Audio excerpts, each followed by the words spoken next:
Well, it's finally here. The national championship game tonight, Miami Gardens, Florida, Hard Rock Stadium. And the way we started this, A Few Good Men on the Big Ten podcast this year, I certainly didn't think we'd be talking about a national championship game, including Ohio State, on the night that it's played. But through all the fits and starts, Ohio State's where it always wanted to be. Andy Anders, Bruce Hooley with you here on the A Few Good Men on the Big Ten podcast. Absolutely. Whoops, turn your mic. There you go. There we go. Microphone on. A little bit of technical difficulties in the podcast. Always a good sign, right? Yeah. It's like we started like Marquise Pouncey and the Steelers last night. Perfect. 28-0 in the first quarter. But Ohio State would take that tonight. Oh, 100%. Could you see something like that happening in this game? I think both offenses are too good for one to go into hibernation. The Steelers have been, kind of on life support the last few games. Alabama, Ohio State both look like they are at their peak. Do they not? I'd agree with that, but for all of the hype and all of the just emotion and everything that's going into this game and how fired up both teams are going to be, wouldn't it just be one last laughter from COVID in this era of college football if one team just came out and absolutely smoked the other? Or if it's 17-14 or 9-7, like the great LSU Alabama days. Like it's just a defensive battle no one was expecting. I don't see it. There's way too much offensive talent on this field tonight, but there's NFL talent all over the place. There's NFL talent on Ohio State's defense, Alabama's defense. And I've said, and I'm not trying to overhype it, because both teams score at an amazing rate, I do think this has the potential to be a USC-Texas type national championship game where it's just back and forth and you're like, whoa. It's like who can top each other when it comes to athleticism and just raw ability. Exactly. I see it as a shootout. I mean, I'll go ahead and get in. My score prediction for this game is Ohio State 49, Alabama 45. Ooh. That'd be what, 94 points. I think those who took the over in Vegas would be happy with that result. I work for a couple different outlets. One of them I cover Ohio State recruiting for, but I submit a weekly prediction, and that's where that's in. Other people on staff actually predicted a higher score than that.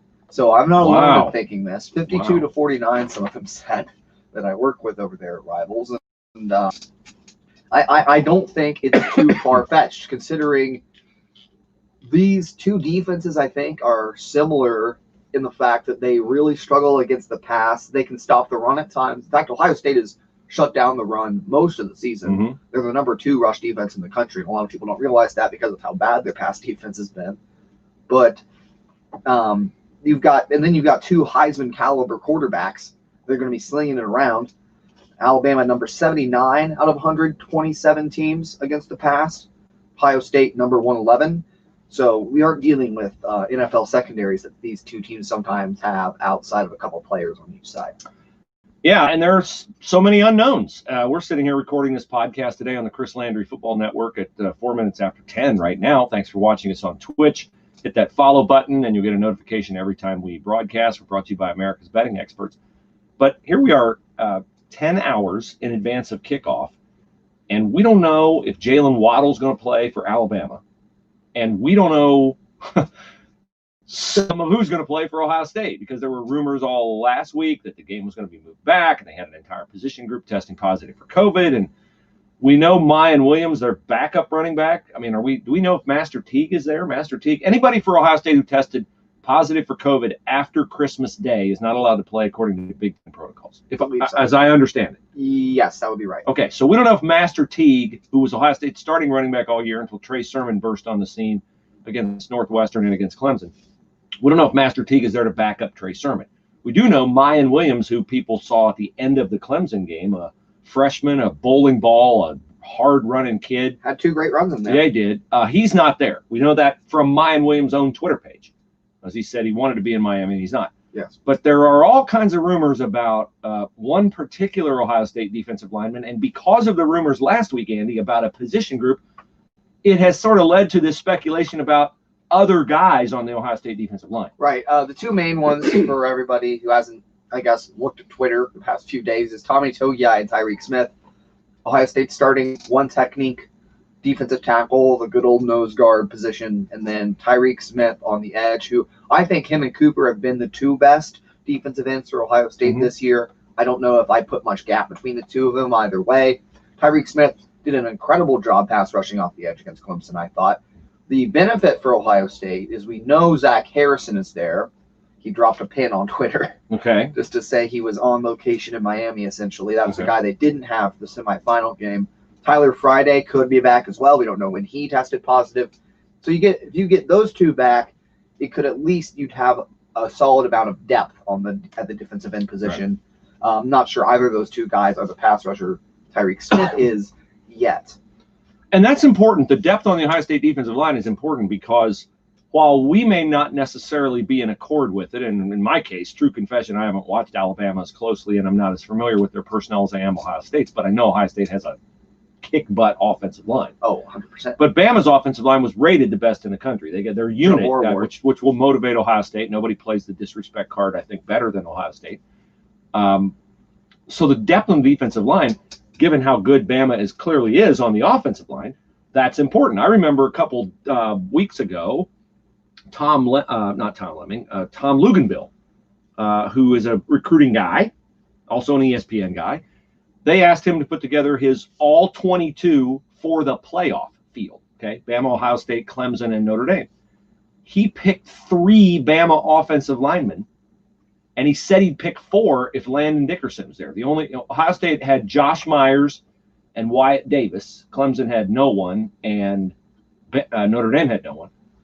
But he picked 3 Bama guys, Josh Myers and Wyatt Davis, Ohio State center and right guard. He said he would have picked Landon Dickerson over Josh Myers. So that tells me it's a big loss for Landon Dickerson not to be there.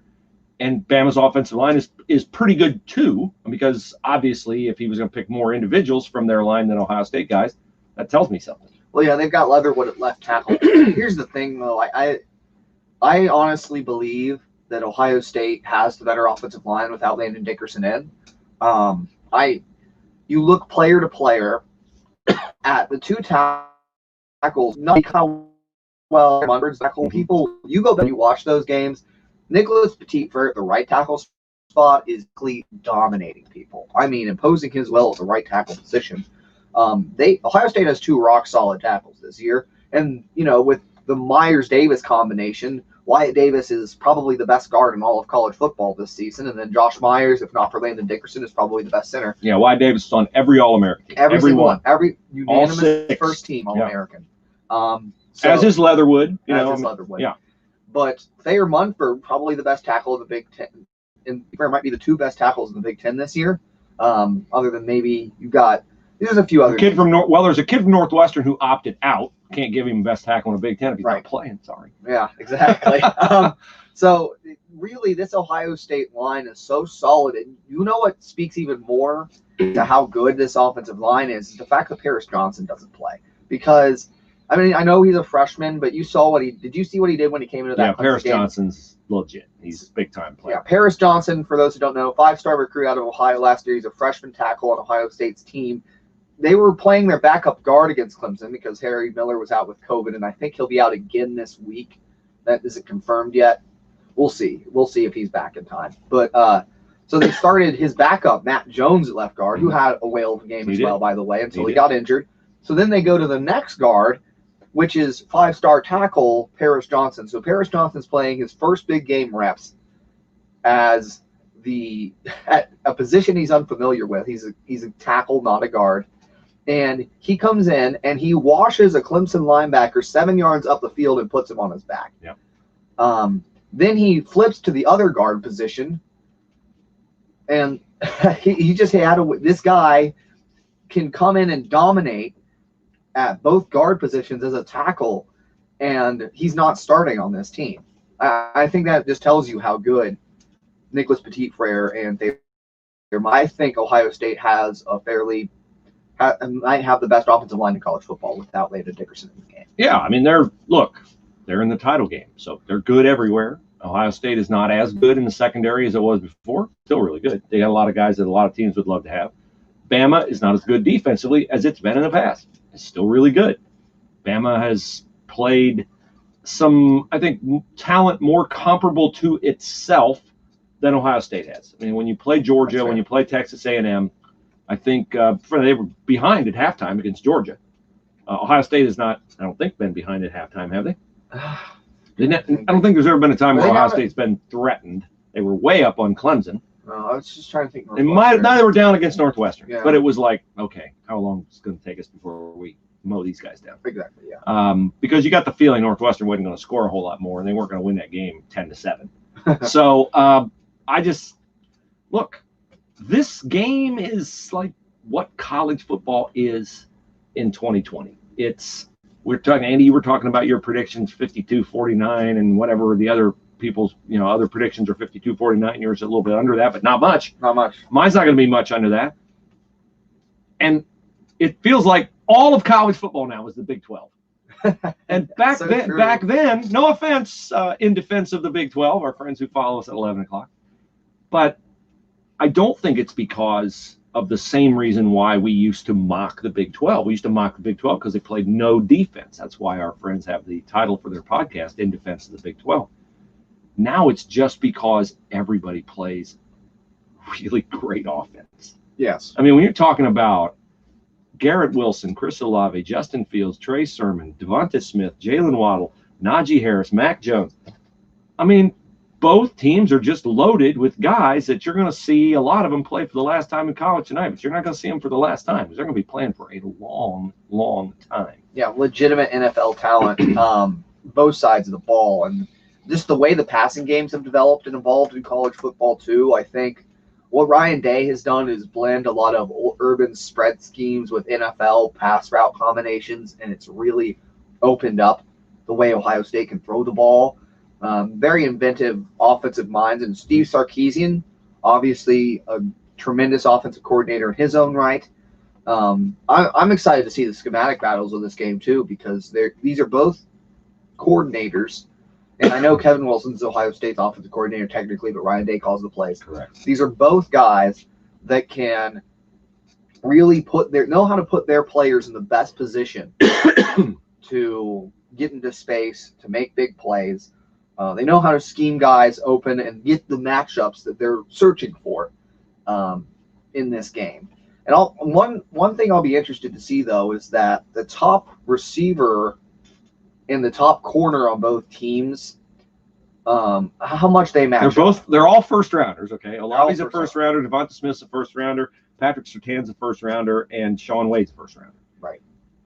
But how do Ryan Day and Steve Sarkisian move Devonta Smith and Chris Olave around to keep them away from the top corner on the other team? And in Ohio State's case, I don't think it's as pressing a matter because Garrett Wilson is really good. I tell you I what, mean, he's super good. That kid's going to be a first rounder next year. 100%. And hey, Smith-Jigba, the tight end, showed they can ball last game. You've got Jameson Williams had a big catch against Clemson.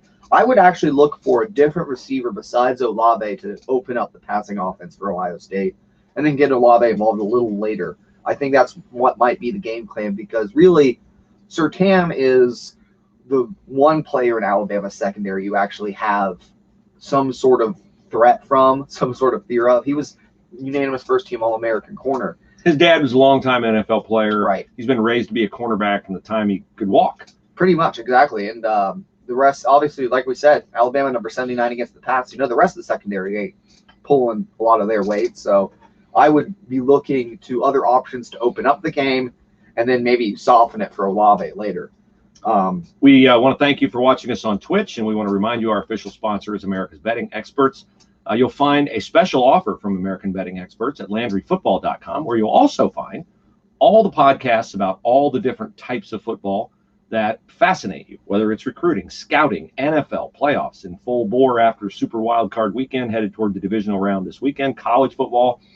You want it, you got it on LandryFootball.com, and look for that American Betting Experts logo. Click on it, you get a special offer, matching bet, $100 up to $1,000, and there's no better time to do that if you don't use the money for your light bill on tonight's national championship game. You hit on it, Andy. It's intriguing, this game, because not only is it Ohio State and Alabama, not only because it's 1-3, two quarterbacks who have been Heisman Trophy finalists, a Heisman Trophy winner in Devontae Smith. But it's Ryan Day's specialty is offense, and Nick Saban's specialty is defense. Mm-hmm. And Nick Saban is, I don't know who else is with him, but he's the first face you carve on the Mount Rushmore of college football coaches with 6 national championships. Yeah. And I know Woody, Bear, Paterno, blah. When you win them in the playoff era, and when you win them in the BCS era, where you have to beat in the BCS era, adjudged best other team besides yourself, and in the playoff where it's a tournament, I know Bear's great, I know Woody's great, but by the way, this would be the time. Look at this. Look at this. Look at this. I have this. I don't know where I think I got this at a flea market. Okay. Really? Years ago. I thought, hey, that's kind of cool. January 2nd, 1978, the first meeting of Ohio State and Alabama. At that time, it said 55 years of coaching, 503 victories. Bear Bryant and Woody Hayes, Sugar Bowl coaching legends. That didn't go so well for Ohio State. That was on 35-6. Yeah, no, that is. But that was in Woody's twilight. Yeah, Woody was punching the goalpost thing at halftime as he was walking in. But the point is, Woody's great, Bear's great, Paterno's great, all that. When you win it in the poll era, like there are times Bear played a team for the national title that probably was not even a top 5 team. Woody probably won it in a couple eras where, you know, you're probably going to run into USC in the Rose Bowl, but you're not going to run into Alabama. You're going to run into Notre Dame. You're not going to run into Texas. Nope. In the BCS era and the playoff era, you can't hide. You can't hide. So that's why I say Saban and Urban, to me, are at the top. And that prompts me to ask you an interesting question. I think it's interesting. I'm not trying to take anything away from Ryan Day, but I don't think we can divorce Urban Meyer's impact totally from this game because he recruited most of this team. Yeah. So Urban's gonna. If you're talking about the impact on this game, this team specifically, yep. Then yes, obviously there's plenty of Urban's recruits on this. I mean, only one of Ryan Day's complete recruiting classes is on this team. I mean, he finished 2019, but really the 2020 class was his first class. Those guys are all freshmen. Not many are making an impact. They're just depth pieces. I mean, Paris Johnson's played, Jackson Smith-Njigba's played, but none of those guys are the big names of this class. I will say, however, Ryan Day was the main catalyst to get Justin Fields. That's what I was going to say. Was Justin Fields is a Ryan Day guy because Urban, I love you, but I hated the idea that you'd willingly subject your quarterback to 200 hits a year in his offense. Yeah. I just can't get peace with that. And we saw it happen. You know, they won a national title with JT Barrett out, Braxton Miller out. Now, Braxton Miller was not hurt because he was running the ball, but JT Barrett was in 2014. But to me, Justin Fields is a Ryan Day guy, but almost everybody else is an Urban guy. Yeah. And so years ago, Buster Olney wrote a book about, it's called The Last Night of the Yankee Dynasty, where the Yankees lost to the Diamondbacks in that great Game 7. And that was kind of the end of that particular Yankee run. I don't mean it like it's going to go bad for Ohio State tonight. I just mean it like it's a line of demarcation tonight. This is, to me, the last night of the Urban Meyer dynasty at Ohio State. And I give Ryan credit for everything they got last year. I don't think he babysat that team. I think that team was a better team with him coaching it than it would have been with Urban coaching it. Agree. Because Ryan just has a relational style. I'm being very precise in my language here. Hear what I'm saying. Ryan has a relational style that particular team responded to in a way that my opinion is it would not have responded as well to Urban's relational style. I think, well, even the bigger thing I think Ryan Day did was, frankly, Urban's assistant hires at the end of his Ohio State tenure, lackluster, to phrase it nicely. He got the right guys in there. Jeff Hafley, right defensive coordinator for that team. Ryan Day, you're talking about. Ryan Day, yes, yeah. He made that hire. Ryan Day hired Al Washington, tremendous linebacker coach for this team. I mean, you look at it is night and day, and it happened in 1 year. Night and day, the difference between what we saw with Bill Davis Urban's best man, who wasn't necessarily the best man. He was the best man at his wedding, not on his football staff. Yes. And then Al Washington comes in, and these names that like looked just. We talked about it before the podcast. We didn't think Pete Werner was such a surprise last year. Yeah. To see just how much he could take a jump, and during 2018. I think we all sat back and said, like, oh, these linebackers are a problem. Bill Davis isn't exactly developing people here. And then Pete Werner starts balling out last year, and you're like, oh, he was really bad. Yeah, Davis. Yeah. I mean, Ryan's gotten the most out of these guys. Now, the challenge, and I've said this for a long time, the challenge for Ryan will be once everybody filters out of the program who knew Urban's more what's the word I'm looking for on Urban? It's just more challenging. Urban's thing was every day was like an exercise in survival. Like, what have you done for me today? Prove yourself today. And I don't mean that Ryan's different in terms of that. Ryan challenges him. He just has a way of doing it that the players who still remember how Urban did it just want to run through a wall for Ryan Day. They do. They wanted to run through a wall for Urban Meyer. I think they were afraid not to run through the wall for Urban. With Ryan, they're like, no, I want to run through the wall because I like that guy. So the challenge for Ryan will be once that recollection of how hard life could be under Urban filters out of the program, then you can't count on the old guys anymore to say, hey, man, you think this is bad. You don't know how, And Saban, I'm not saying that's not successful. I think Urban and Saban, first two faces I carve on Mount Rushmore. It's just the leadership style is a little bit different. It is. I'm not concerned about what will happen when that group leaves from Urban's tenure. And I know a lot of people are saying, like, a lot of Ryan Day's detractors that aren't Ohio State people I've seen on social media are like, oh, he's doing it with Urban's guys. This should be Urban's team. And well, first off, if Urban's quarterbacks were still here, if it were Tate Martell, I don't think this team's in the positions it's in. But barring that, I think Ryan Day has actually recruited, and I still can't believe I'm saying this, he's recruited better than Urban. He's got because in part Urban set it up for him. I mean, Urban did set up some of those connections, but look, this is the 2022 class is what I'm looking at right now, right? Because the 2020 class, Urban had those relationships. He started those relationships. The current freshman, Ryan was over control of the program a whole year. He got a majority of the commitments landed during his time as head coach, but Urban really started a lot of those relationships. 2021, the class they're signing now, every 2022, it's all Ryan Day. That's none of those recruits, I would doubt hardly any of them were contacted when Urban was the coach.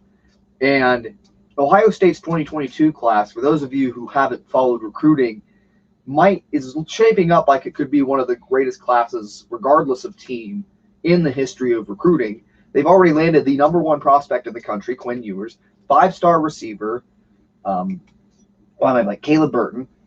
They've got another 5-star.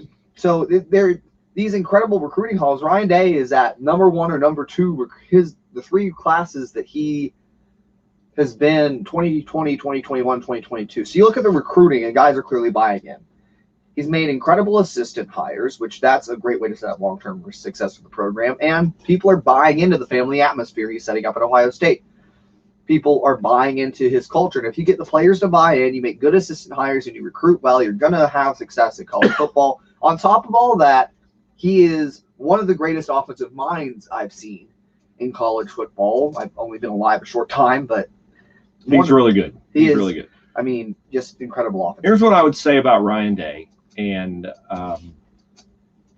when I first got exposed to him, and I've been exposed to Ohio State coaches going back to 1987, back to Earl Bruce, covering them. If Ryan Day weren't a head football coach, he'd be the CEO of his own multi-million-dollar corporation. He's a leader. He's got a vision. He knows how to lead people.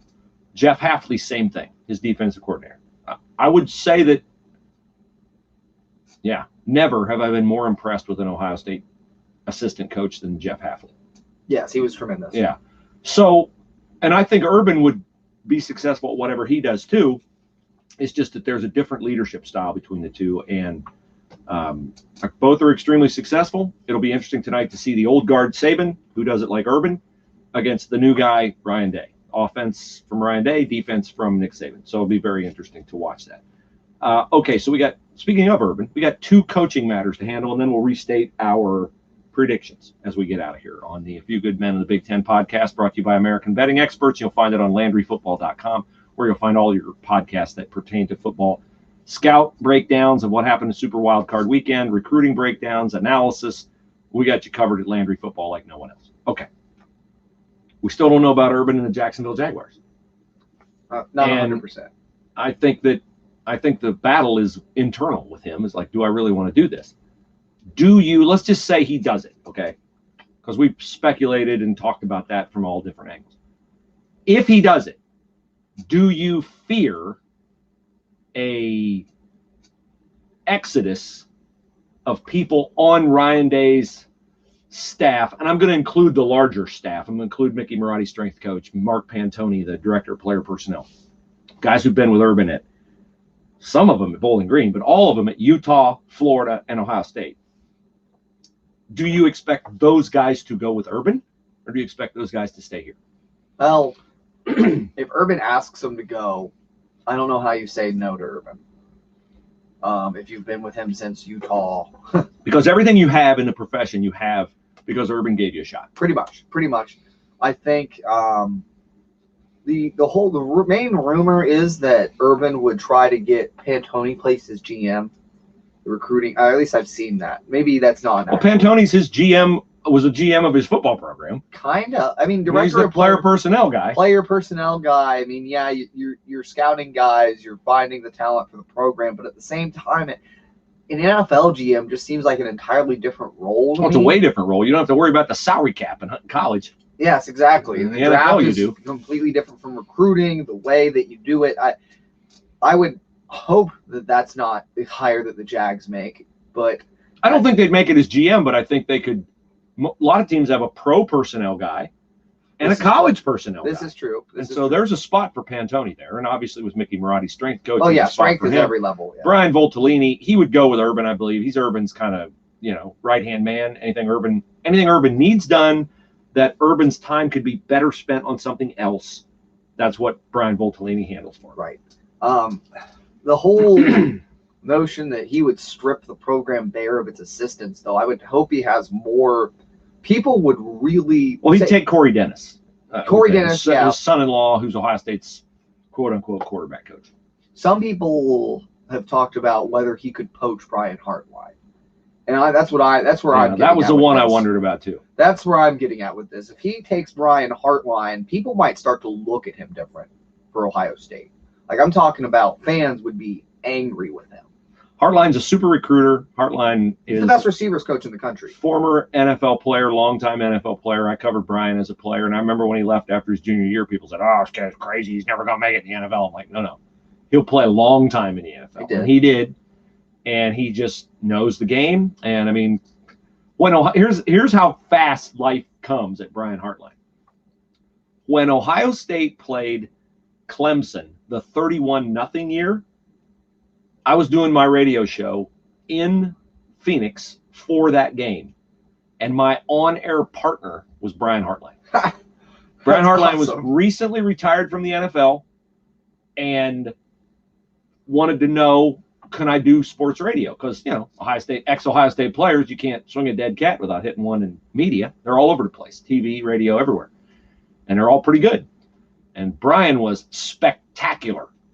He was spectacular in radio because at that particular time, a story had come up with Terrell Pryor with the Cleveland Browns, and Brian played college football with Terrell Pryor, and Brian had no fear, and he let it fly on Terrell Pryor, and then he dealt with the fallout of that, and he didn't like being at odds with Ohio State Nation, and he got an opportunity to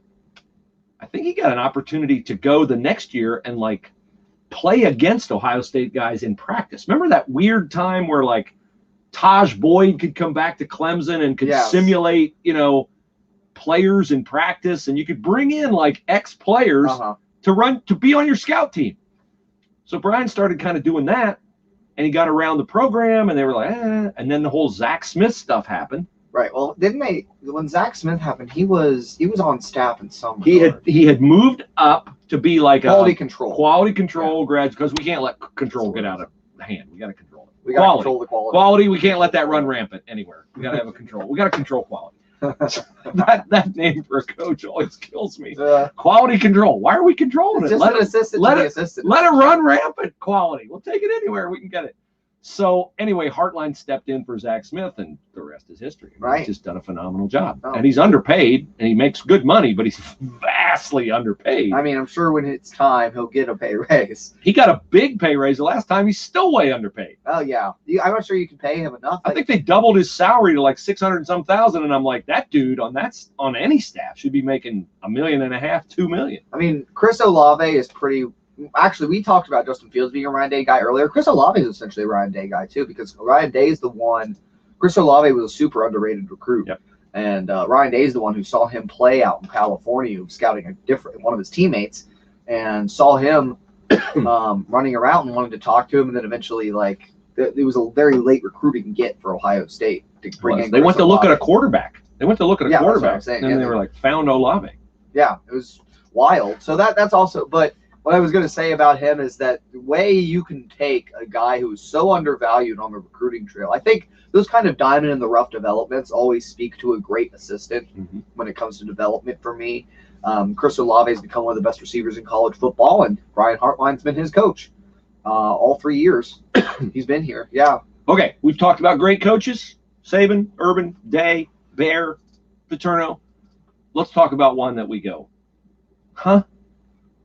Jim Harbaugh has signed a 5-year contract extension at Michigan with Matt Campbell sitting out there in Ames, Iowa, former Mount Union guy, former Toledo guy, who's won a New Year's Six game with Iowa State. Matt Campbell, who would crawl over broken glass to have the Michigan job. And they want to sign Harbaugh for 5 more years. 5 more years. I know they cut his pay in half. Matt Campbell would take $4 million. That's more than he's making at Iowa State. Michigan, what are you doing? They're settling for what the last 6 years has been under Harbaugh. You know what this reminds me of? This reminds me of people who say, well, they can't. They're in a marriage and they can't stand their spouse, but their kids are like 5 years old, and they decide to stay together for the kids. You're not doing what's best for the kids. Well, I'm not advocating divorce. It's maybe a bad example, but the point is they re-signed Harbaugh because they can't bring themselves to break up. They can't. I wonder, here's what I wonder, Bruce. I wonder what the NFL situation was with him, and whether, you'll never know these kinds of things that go on behind the scenes, but maybe Harbaugh felt it out and thought he couldn't get an NFL job he liked. I think that's exactly what happened. Yeah, and it was a situation where Michigan they just can't drop the shoe on their guy. They can't drop the shoe on their guy. That's their guy. He guaranteed a win and delivered in the Ohio State game, and ever since then he's Michigan's golden boy. And even if it's best for the program, he's a Michigan man with a Michigan background, and they just cannot bring themselves to fire him. They can't be the ones to fire him. Or just tell him, leave. Jim, it's not working. It's not working. We can't lose to Ohio State 5 straight times, and we can't get plastered the last 2 times. And it would have been 3 if they'd have played this year. Oh, yeah. It would have made the other 2 games look close.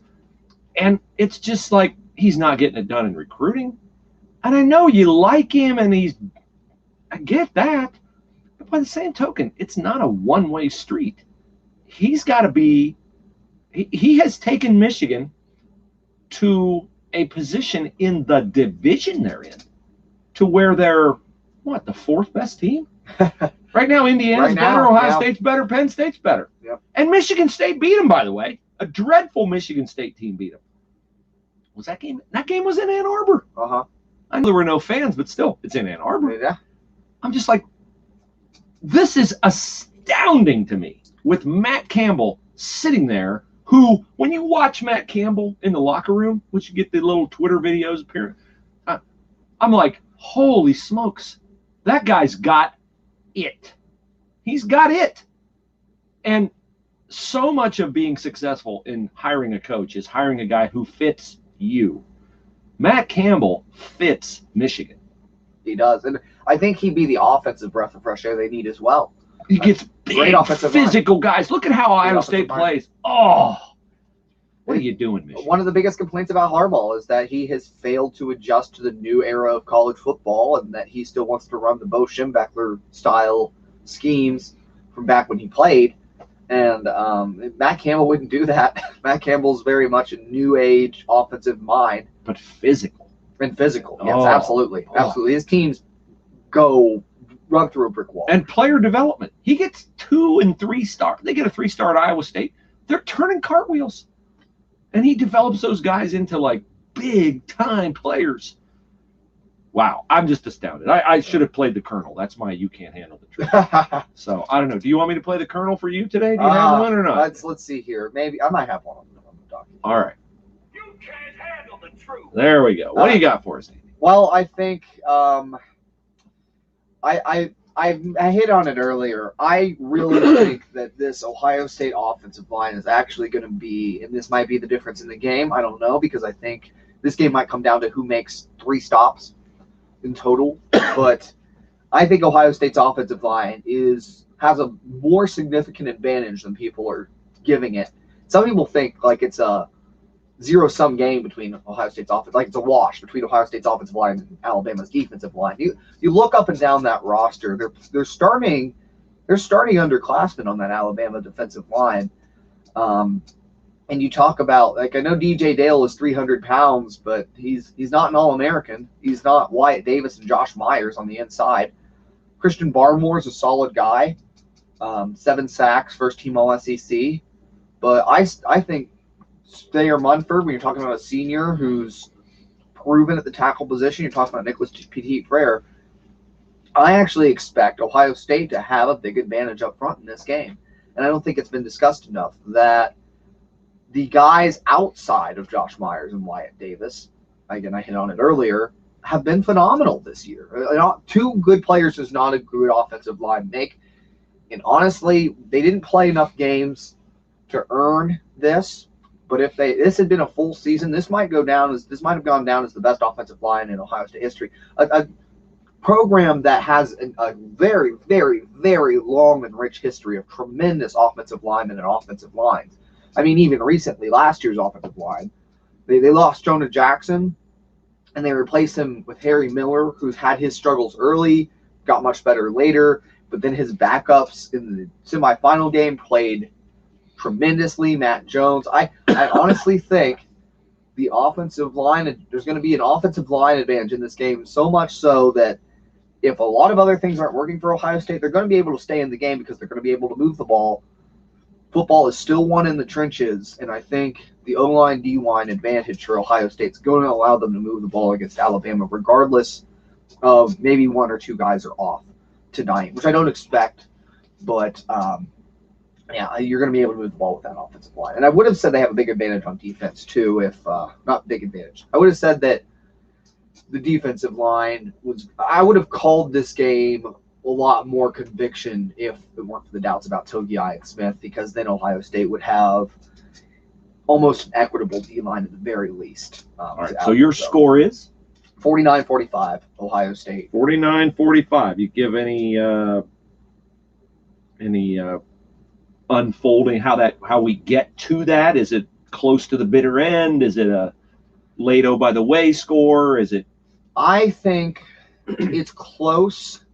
I think it'll be teetering on a 1-2 score game throughout the first 3 quarters. I think Ohio State will go up 49-38 in the 4th, and then Alabama gets a late response. It'll be a situation where it doesn't come down to the final drive, but kind of the drive before the final drive kind of a thing. All right. My final, I will take Ohio State 45-35. And I concur with your assessment of the line play. I think that will decide the game. I think Ohio State will have the better of it, although not to the degree that they had it against Clemson. And I think Ohio State will take charge of the game, either in the second quarter or third quarter. although not to the degree that they did with their blitzkrieg against Clemson 21-0 in the second quarter. I just think that I've watched Bama a lot. I've watched Ohio State a lot. Justin Fields under pressure can do things that Mac Jones cannot do under pressure. And that, I think, is the decisive factor in this football game. I think Najee Harris is tremendous. And if Najee Harris has a night, that's going to be a problem for Ohio State. Najee Harris is the guy that, I mean, this kid, he was on my Heisman ballot. I had Smith 1, Lawrence 2, and Najee Harris 3. I didn't have Mac Jones on my ballot. I certainly didn't have Kyle Trask on my ballot. But I just think Najee Harris is the guy that is a great player nobody's talking about. Yes, this is true. Like, he gets lost in the Alabama passing I'm like, what? This kid is tremendous. And I'll say, too, hey, Ohio State backs out of the backfield. If for some reason Ohio State's really preventing big stuff down the field with Devontae Smith, and if Jalen Waddle's back and Mechie for Alabama, he's a guy who can hurt you out of the backfield, too, the same way that Travis Etienne, not to the same end that Travis Etienne could, but Clemson hurt Ohio State a little bit earlier in that game before they adjusted with passes out of the backfield. That could be something they look to. It's hard for me to pick against Bama because I think they're great. But I've done this a long time, and stuff that makes no sense and should have no impact just has a way of happening. And I said in the Clemson game, it just felt to me like that was going to be Chris Olave's redemption. And really, I didn't see the Justin Fields versus Trevor Lawrence thing, but it was that too. And I know that the NFL has nothing to do with college. But the Cleveland Browns won a game last night handily against the Steelers that they really had no business winning without their coach, without being able to practice, with guys in and out of the lineup. Secondary. Yeah, I mean, just crazy that they won that game. And I thought, as I watched that game last night, I thought, you know what? I'm going to be sitting here tomorrow night, and there's going to be a storyline that Ohio has figured out a way to deal with COVID in football that nobody else has figured out, because of the Browns winning and because of Ohio State winning. So that's why I'm taking Ohio State. That's why I'm taking them 45-35, because I didn't expect them to take control of the Clemson game to the degree that they did as early as they did. I didn't expect the Browns to take control of that game last night as early as they did. But I'm not going to ignore those two things. And you can say they have nothing to do with it, and you might be right, but I just got a vibe that that's going to be the long view story of what we're seeing here in the NFL and in college. And the Browns are not going to win a Super Bowl, but the Buckeyes tonight, if they win, they get a title for Ryan Day. Yeah. And they elevate themselves. I think if they don't win the title tonight, you can't make the argument that they're quite where Clemson and Alabama are, because each Clemson and Alabama will have 2 titles in the playoff era. But I think after tonight, we're going to be sitting here in the playoff era with Bama, Clemson, and Ohio State each having 2 titles. I think that too. I would hope to see it, but I think it'll be a great game either way. The only thing we haven't touched on really is Justin Fields' health. Yeah.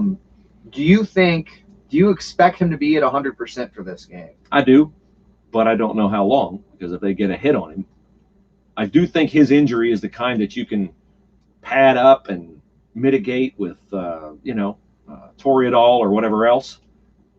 But I think if he takes a big hit, then all bets are off. Yeah. So that might keep them from running him. But Justin Fields has shown himself to be an amazing competitor. The way he bounced back after a injury at Michigan, throw a touchdown pass on the next play, the way he bounced back from that Skalski hit to have a big second quarter and second half against Clemson. I don't foresee Justin Fields being sent to the sidelines and Ohio State having to go with a backup quarterback. Which that'd be interesting. Like if both teams had to play a backup quarterback, who's in better shape? That is an interesting. It's Bryce, what's the kid? I see him, number 9. He was the number 1 player in the country, 2 years ago. He's really good. He can run it. He's Justin Fields like. The other thing I wanted to mention is it wouldn't shock me if this game came down to a field goal. It wouldn't either. And Will Reichert of Alabama is 13-13. And I don't want to put the Maloik on him, but he solved what has always been a bugaboo for Nick Saban. And until Nick Saban got Tua and Jalen Hurts, the oddity of the Saban era was they were dominating people with really average quarterbacks. A.J. McCarron, who's the other guy? I can't even remember some of the other quarterbacks. And Greg McElroy. Blake Sims. Well, Blake Sims he wasn't even up to their level. But at any rate, bad, like average quarterbacks and really super average kickers, which told you how dominant they were everywhere else. Because you would think, well, you got to have a quarterback and you got to have a kicker to win those close games. Well, he solved the quarterback thing with Tua and Hurts, but Hurts really became a true quarterback at Oklahoma under Lincoln Riley. But he's definitely solved the kicker thing with Will Riker. He was the #1 kicker in the country. He's 13-13. He's made one over 50 yards. He has not missed a kick all year. And whenever I hear that, I always think, oh, that poor kid if he's put in a position where he misses one kick all year and it's for the title. Go through your level of peace or lack of peace with Ohio State's kicking game. Is Hobbiel in or not? Yeah, we don't know. We don't know. If it's not injured. Hobbiel, then I'm not at peace with it at all. If it is Hobbiel, And he's healthy. and he's healthy, if he's 100%, honestly, yeah, I'm confident in it. I think that's a guy. Kickers are head cases, so it's hard to predict motivation for a kicker. You know, it's hard to say, like, guys have a mental edge in kicking. Hobbiel is talented, and we've seen it in the past. He made that 55-yarder against Northwestern at the end of the half last year. Before he got injured, pulled his groin kicking a chip shot. You know, he seemed automatic this year before he got hurt. I think if he's back healthy, I am confident in the Ohio State kicking game. All right. So to review, Andy takes Ohio State 49-45. I take Ohio State 45. No, you take them 49-45. Yes. I take them 45-35. And then we'll see after that if Ryan Day's got to find a bunch of assistant coaches because Urban's taking them away or where we are. But it's going to be, I think it's going to be a great game. And I'm looking forward to it. And I'm glad Ohio State obviously got to play this year. And the only downside of Ohio State winning is the victory lap that Kevin Warren will take for doing everything right. We don't have to talk about that. It might cement him as Big Ten commissioner forever, which into each life a little rain must fall. So everyone have a great day. Enjoy the game tonight.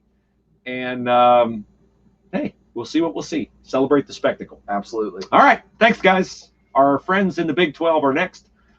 In defense of the Big 12, top of the hour, LandryFootball.com, your source for all things football.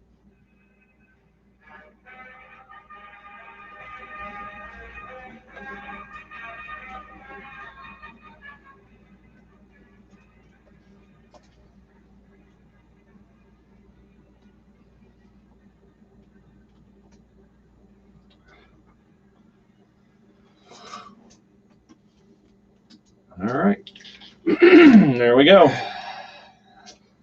It should be a great game. I think so. Should be a great game. Where's your bathroom at?